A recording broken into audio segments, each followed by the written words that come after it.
Assalamualaikum warahmatullahi wabarakatuh. Perkenalkan, nama saya Rizky Fadilah dengan NPM 2321020279. Di sini saya akan mempresentasikan materi yang berjudul Penghalang-penghalang warisan dengan dosen pengampu Bapak Dr. Harpin Yongki Pradipta, Magister Hukum, untuk memenuhi mata kuliah fikih mawaris. Baik, yang pertama ada A. Penghalang kewarisan dalam hukum waris Islam.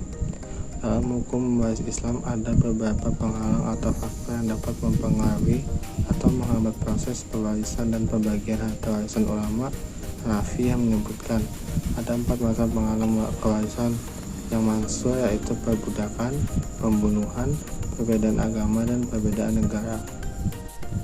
Ada beberapa ulama Syafi'i yang menambahkan 3 lagi penghalang kewarisan, yaitu pertama, perbedaan kekafiran dan antara kafir zimmi dan kafir harabah. Kafir zimmi dan kafir harabah tidak saling mewarisi karena putus tali perwalian antara mereka. 2. Idoh, orang yang murtad tidak bisa mewarisi harta orang yang muslim ataupun kafir. Harta yang dimiliki pun tidak bisa diwarisi dan diserahkan kepada Baitul Mal. Yang ketiga, ada pembunuhan. Jumhur ulama sepakat bahwa ahli waris yang membunuh mewarisnya menjadi terhalang menerima warisan karena haknya sebagai ahli waris telah gugur disebabkan perbuatan pembunuhan tersebut. Baik, selanjutnya ada B. Penghalang kewarisan dalam kompilasi hukum Islam atau disebut KHI. Kompilasi hukum Islam adalah suatu upaya untuk mengkodifikasi dan mengatur hukum Islam dalam sebuah sistem hukum tertentu, biasanya dalam konteks hukum negara-negara dengan mayoritas penduduk muslim. Dalam perjalanan perkembangan hukum Islam di Indonesia, kompilasi hukum Islam lahir setelah eksistensi peradilan agama diakui dengan hadirnya UU Nomor 7 Tahun 1989 tentang peradilan agama.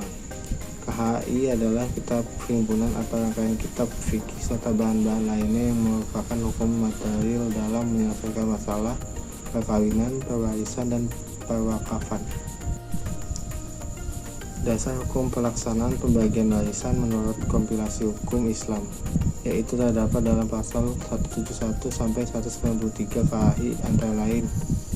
Yang pertama ada pembunuhan. Pembunuhan yang dimaksud di sini adalah hilangnya nyawa seseorang secara langsung ataupun dengan beberapa alasan. Dan orang yang terhalang dari mewarisi adalah orang yang melakukan pembunuhan dengan cara yang tidak benar seperti yang disebutkan dalam hadis. Yang kedua ada perbedaan agama. Termasuk dari penghalang waris yang telah disepakati oleh para ulama adalah perbedaan agama, yang mana agama dari seorang yang mewarisi berbeda dengan agama yang diwarisi. Seperti salah satu di antara mereka adalah seorang muslim, sedangkan yang lainnya adalah seorang kafir, atau salah satu di antaranya Yahudi dan yang lainnya adalah Nasrani. Yang C atau yang ketiga ada fitnah. Sebelumnya ada salah satu dari 4 mazhab ulama fikih yang menjadikan fitnah sebagai penghalang waris, karena belum disebutkan dalam Al-Quran maupun Sunnah bahwa fitnah menjadi salah satu di antara penghalang waris lainnya, dan belum ada juga ulama yang menetapkan fitnah sebagai penghalang waris. Selanjutnya ada mengupaya mengatasi penghalang-penghalang warisan. 1. Ada pendidikan hukum warisan. Masyarakat perlu diberikan pemahaman yang lebih baik tentang hukuman warisan. Ini dapat dilakukan melalui program pendidikan dan kampanye penyuluhan untuk mengedukasi individu tentang hak dan kewajiban mereka dalam hal warisan. Yang kedua, ada penguatan hukum. Warisan mengkaji dan memperbarui undang-undang warisan untuk memastikan bahwa mereka adil, relevan, dan sesuai dengan perkembangan zaman. Yang ketiga, ada penyadaran masyarakat.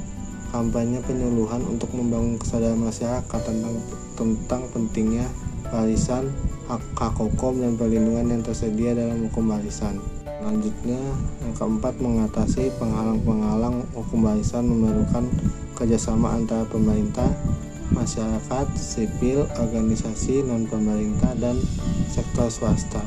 Ini adalah langkah penting dalam memastikan bahwa hak-hak warisan diakui dan dihormati, dan bahwa konflik yang berhubungan dengan warisan dapat dihindari atau diselesaikan dengan adil dan efisien.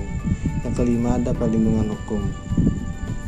Perlindungan hukum bagi kelompok rentan, memastikan bahwa kelompok rentan seperti perempuan, anak-anak, dan orang tua tunggal memiliki perlindungan hukum yang memadai dan kasus warisan. Hal ini dapat mencakup kebijakan khusus untuk melindungi hak-hak mereka. Yang keenam, ada penegakan hukum yang kuat, memastikan penegakan hukum yang kuat terhadap pelanggaran hukum warisan, termasuk tindakan ilegal seperti pencurian atau penyalahgunaan warisan. Baik, yang selanjutnya ada kesimpulan. Yang saya simpulkan bahwa hukum waris Islam memiliki sejumlah penghalang yang dapat mempengaruhi pembagian warisan dan menghasilkan ketidaksetaraan dalam hak dan pembagian harta. Dalam hukum warisan Islam, ada beberapa penghalang atau faktor yang dapat memperbarui atau menghambat proses pewarisan dan pembagian harta warisan. Ulama Hanafi menyebutkan ada 4 macam penghalang warisan yang masuk, yaitu perbudakan, pembunuhan, perbedaan agama, dan perbedaan negara. Al-Qudwai menambahkan murtad dalam penghalang kewarisan. Upaya dalam mengatasi penghalang-penghalang dalam konteks hukum warisan adalah penting untuk memastikan bahwa warisan dan harta benda dapat diperlakukan secara adil dan sesuai dengan hukum yang berlaku. Baik, itu saja yang bisa saya sampaikan. Wassalamualaikum warahmatullahi wabarakatuh.